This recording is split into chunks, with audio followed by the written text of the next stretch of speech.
Hey there, car enthusiasts! Today, we're tackling the P0680 trouble code. This code points to an issue with the glow plug control circuit. If your diesel engine is hard to start or showing this code, stick around, we'll walk you through the steps to diagnose and fix it. The P0680 code is specific to diesel engines and indicates a problem in the glow plug control module or circuit. Glow plugs heat the engine cylinders to ensure smooth starts in cold conditions.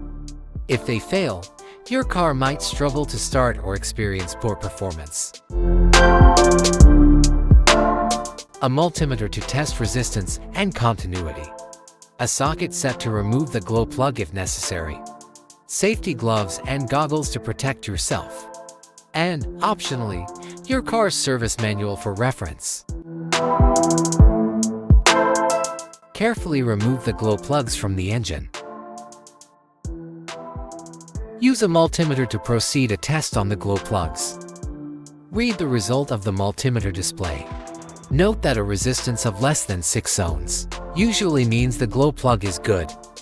Repeat the procedure for the remaining glow plugs until they have all been tested.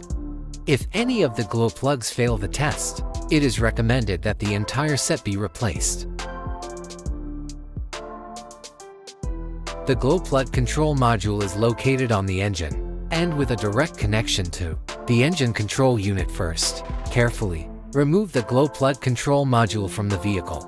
Visually inspect the module to make sure it hasn't been contaminated by a leak from another engine component. Check the glow plug control module itself and its electrical connections for any damages. If the damages are found, then replace the glow plug control module. Replacing your glow plugs or glow plug control module is a straightforward project that is recommended every 60,000 miles or 95,000 kilometers. Finally, use an OBD scanner to clear the code and start the engine.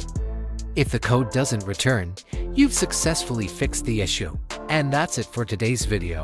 Fixing code P0680 can save you a trip to the mechanic and get your vehicle back in action. Don't forget to like, subscribe, and comment below if you found this helpful. Thanks for watching, and I'll see you in the next video.